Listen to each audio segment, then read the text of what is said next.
open up Control Panel, press Network and Internet, Network and Sharing Center, and then click on Change Adapter Settings. Double click on the Ethernet adapter, press Configure, and once again click on Advanced. Now these are the settings that we're gonna disable.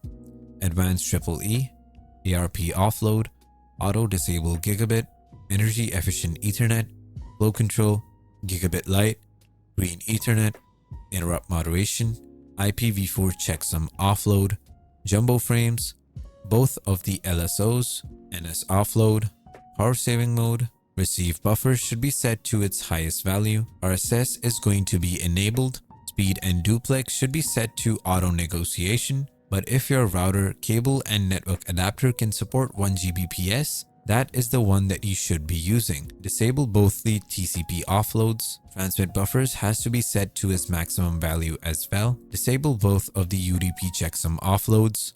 Disable all of the wake on settings.